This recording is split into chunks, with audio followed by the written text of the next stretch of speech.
All right, hey y'all, it's Mr. Kyle Myers Mathematics, and let's just jump into it. I'm going to do this integral the normal way. This is in response to a video I saw on YouTube. I'm going to send this over, see what he thinks.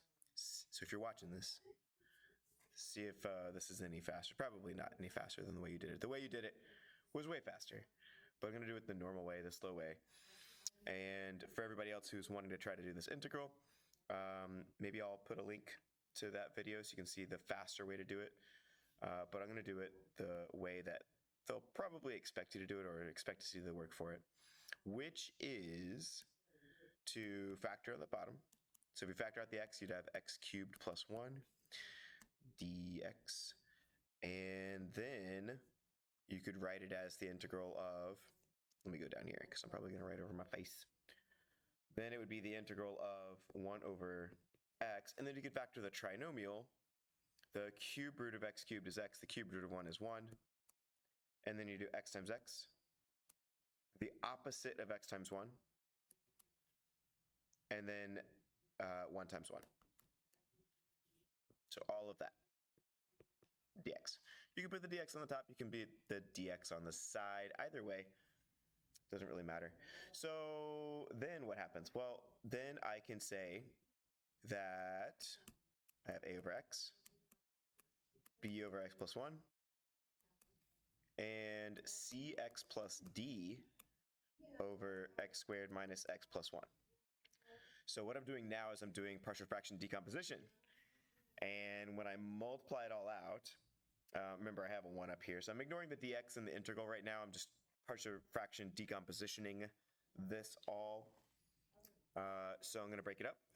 Times both sides by x and x plus 1 and x squared minus x plus 1. So if I do that, then I would just be left with 1 on the left-hand side. And if I times that on the right-hand side, the x's would cancel for the a over x term, but then I would still have x plus 1 and x squared minus x plus 1. Then for the b term, the x plus 1s would cancel, so I'd have an x left over and an x squared minus x plus 1 left over. And then for the last term, I would have a cx plus d times, and then the x squared minus x plus 1s would cancel, so I'd be left with x and x plus 1. Okay, so then I can find some values of x that work out pretty well, and that would be, how about x equals 0? That's probably the easiest one to do. If I do x equals 0, 1 equals a times 0 plus 1 is 1, 0 squared minus 0 plus 1, still 1, so it's 1 times a, which is 1 equals a, and I already have the a term. So that was fairly easy. If x is -1, that's another 0 of my factors. So then if I plug in -1, the a term would cancel, because I'd be plugging in -1 minus 1 is 0. 0 times anything is 0. So that term would cancel. But then so would the cx plus d term, because then I'd be plugging in a -1 over here, and that would cancel over there, but the b term would stay. So it'd be b times -1, x is -1, and then I would do -1 squared is 1, 1 minus -1 is 1 plus 1, which is 2, 2 plus 1 is 3, so then I'd have 3, and then I would divide both sides by -3, and b would equal -1/3. Then for the other term, I could do anything else. There's not going to be a 0 for x squared minus x plus 1, at least not in the rational number system. So I can just make stuff up at this point. So then if I plug in x is 1, 1 is equal to, we know a is 1, so it'd be 1 times 1 plus 1. 1 plus 1 is 2, 2 times 1 is 2. Then if I plug in 1 in the other one, 1 squared, 1, 1 minus 1, 0, plus 1, 1. 1 times 2, 2. So all of that's going to turn into a 2. That whole a term turns into 2. I know b is -1/3. And then x would be 1, and then 1, again, 1 squared minus 1, so 1, 1, 0, and then 1. So it's 1 times 1. All of that turns into 1. Okie dokie. So then that's just negative 1/3. Plus, then I'd plug in 1 over here, and I would get c plus d, because it's c times 1 plus d. Then 1, then 1, 1 times 1 plus 1, so then that's going to be c plus d times 2. And that's it for that one. Now, I can't actually solve this for c or d, because I don't have c and d in 2 equations yet. I would need to have them in 2 equations, so I need to do another one. And if I keep going, let's see, what color would I end up at next? Green? Yeah, let's do green next. Yellow's too hard to see. So then x equals 2, let's say. Okay, well then 1 would equal, I'm going to plug in 2. So then that's a, which we know is 1. 1 times 2 plus 1 is 3, so 1 times 3 is 3. And then 2 squared is 4. 4 minus 2 is 2. 2 plus 1 is 3. So I end up with 3 times 3, which is 9. And then in the b term, I would end up with b times 2, so 2b. Oh, but we know b is negative 1/3, so it'd be 2 times negative 1/3, which is negative 2/3. And then in parentheses, I'm doing the same thing, so 2 squared is 4. 4 minus 2 is 2. 2 plus 1 is 3. So then that's getting multiplied by 3. Plus, then I'm plugging in 2 for the x term next to the c. Excuse me. C times 2 would be 2c, so 2c plus d. And then that would be 2, and then 2 plus 1 is 3, so that'd be 2 times 3 is 6. And now I've got 2 equations with 2 variables, so now I can solve them. So I'll go back over, and let's go ahead and simplify the green one first, since I'm already using green. 1 is equal to, that would be negative 2/3 times 3, which would be negative 2. 9 minus 2 is 7. And then 6 times each one of these, I'm going to have to distribute the 6. So then that's 12c plus 6d. And I can go ahead and get the numbers on the other side. So that would be negative 6 is equal to 12c plus 6d. And I can actually divide both sides by 6. So then that would be negative 1 is equal to 2c plus d. So that works out pretty well. All right, what about the yellow? Not as much. This is actually orange. So let's see. 2 minus 1/3, that would be 2 over 1, which is 6 over 3. 6 over 3 minus 1 over 3 is 5 over 3. Then we would distribute the 2. So then that's going to be 2c plus 2d. And that's about all I can do. I can move the number over, but then that would be 3 over 3 minus 5 over 3 is negative 2/3. 2c plus 2d. And I might zoom out a little bit so I can write some more, because we have to keep going here. So if I divide everything by 2, let's do that. So let's divide everything by 2, but we'll times everything by 3 to get rid of the denominator. So then the 2's and the 3's would cancel. I just have negative 1. The 2's would cancel, and then that's going to be 3c. 2's cancel, and then that's going to be 3d.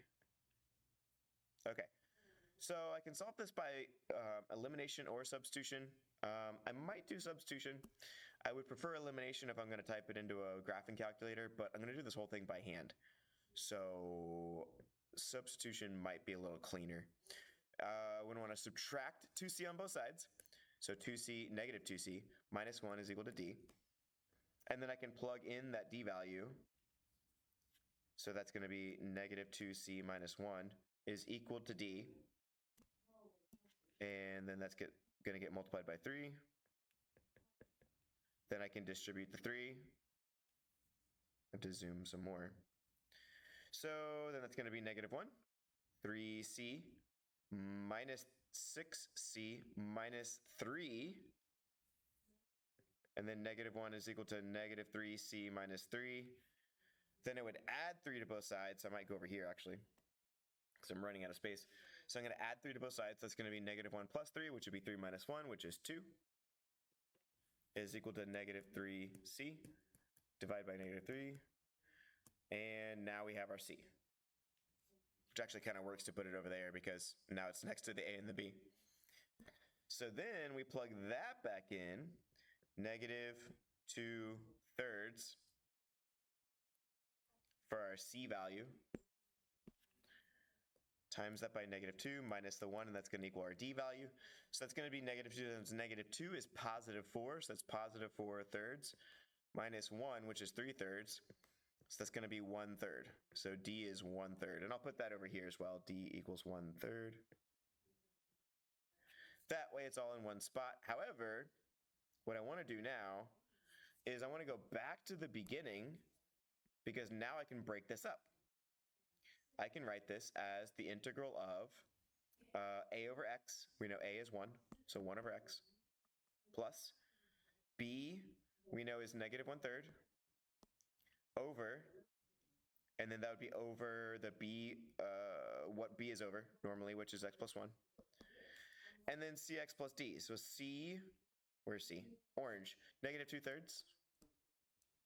Negative 2/3 x plus, and then d is 1/3, over, and then that would be over x squared minus x plus 1. So we can integrate the first two terms without too much of a problem. The very first term is just ln of x, ln of absolute value of x. Then the second term would be negative 1/3 is just a coefficient.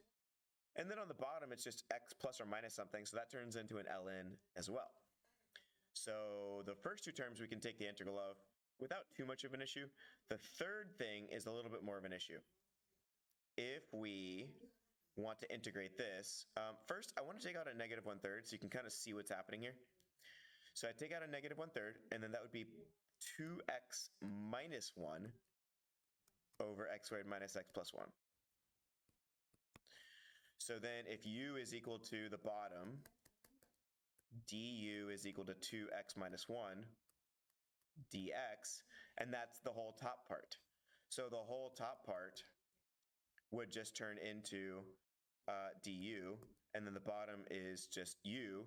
So then that's just an ln as well. 1/3 ln absolute value of u, and u is equal to all that. Okay, so now I have to make some space here. These other ones are just going to be ln absolute value of x minus 1/3 ln absolute value of x plus 1. The 1/3 can be written as a power, so I can condense these ln's. If I write it like this, and then that's to the 1/3 power, I can put them together. When I subtract ln's, I can condense them and it becomes division. So then this would just be ln absolute value x over 1/3 power is a cubed root. So I can simplify that all the way down to that. Okay, so then remember I can put the u back in there, but that's also a negative 1/3 power. So that's going to be minus ln of, and then u is equal to x squared minus x plus 1, and then that's to the 1/3 power as well. So I can condense even more. They're both ln's. I'm subtracting, so I'm going to divide. Divide, aka it's going to be on the bottom.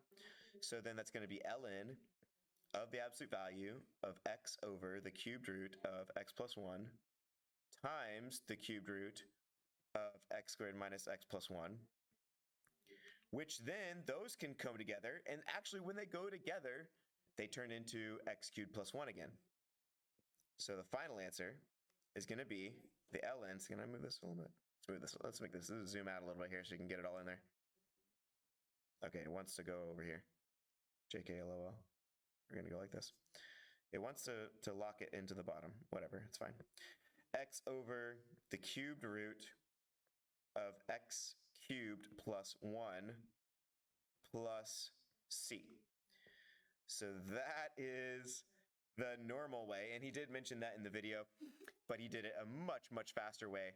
So I don't remember who it was, but shout out to that guy, and I'll put a link to that video in the description. So if this has been helpful, you can check out my 5 math mistakes everyone makes and how to avoid them on my website, myersmathematics.com. It's a free guide that I made. You can just stick it in your pocket and have it for when you want to get better at math. And it starts at more specific things and gets to more general things, just general things that will help with you no matter what math class you're in. So go check it out, and I'll catch you in the next video. Blessings, y'all.